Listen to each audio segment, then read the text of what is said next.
Gaambeellaan ni miila godhatu billa harkaa farmatti muraatu gatee haadhora mililik baafana tan jedhamtu uummanni Oromoo Arsii erga irraa boojee booda naannoo waggaa tokkoof uummata Oromoo Arsii kana bira erga turtee booda manguddummaadhaan deebitee galte jechuudha. Waanuma isiin uummata Oromoo bira turteef tuffatee itti eeggee taayituu akka irratti fuudhe seenaa irratti dubbata.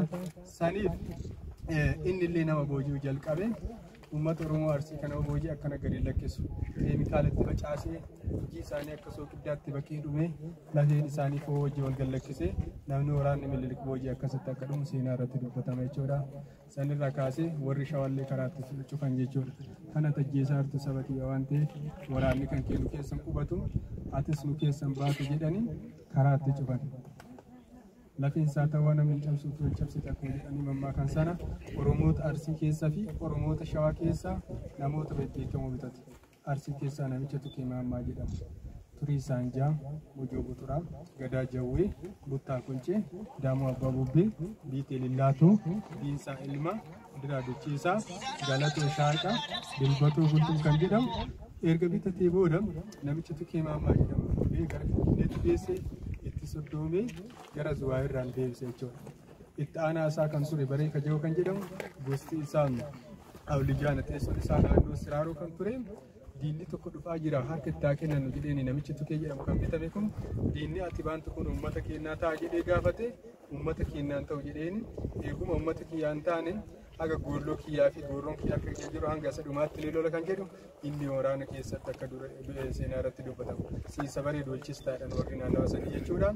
Sana booda gaa Tukeen kun halkan Finfinnee irraa waraana guursisee karaa Zuwaa irraan uummata Oromoo keessa qubsiisaa bulee lafti bariitee uummanni Oromoo karra gadi banatanii olaalan dachiin guutuu waraana mililik jechuudha.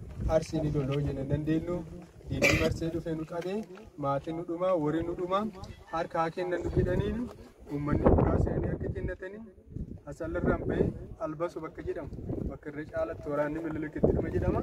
Achirraan deebi'ee godina Arsii aanaa Suudee Asuulee yookaan Qadiidaa bakka jedhamutti duguuggaa sanyiiti kan isaan raawwatan. Oromoota nama 12,000 erga fixanii booda gara giddugala kanaatti dhufan. Giddugalli kun Addachee Rabseera giddugalaa Qixxiibee jedhama gosoota 29 jalatti qaba. Kanaaf ka jalee mililik warri ta'an warroonni bitaman kan akka Goobana Daacii, Tukee Maammaa, Miiloo Baddaa, Turii Saanjaa, Mojoo Boxoraa, Gadaa Jawwee, Buttaa Qolcee, Daamoo Abbaa Bubbee, Biitee Lillaatoo, Diinsaa Ilmaa, Diraa Duchiisaa, Galatoo Shaaqaa kan jedhan achirratti erga olga'anii booda ligaabaa irratti murteessa dhumaa kennan. Arsii kana yoo akkam godhi qabatuu danda'a kan jedhu mililik faantidha kan achi jiru jedhama. Arsii rasaasan dhooftee ajjeeste uummanni Oromoo Arsii harkasiin kennatan.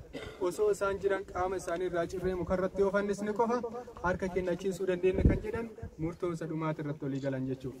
Kanaaf uummata santu iddoo kanatti godaalee dhufe akka tasaa ta'e Gadaan Roobalee Gadaa isaa fixee birmajiidhaaf baallee yeroo itti dabarsu waan tureef iddoo kanatti dhufan jechuudha. Namicha Dilbatoo Bultuun kan jedhamu eegganaa Addachee Rabseera giddugala Qixxiibee kana bitatanii inni ajaja dabarsee iddoo kanatti olgaan sirna gadaatiif malee lolaaf iddoo kanatti hin dhufu.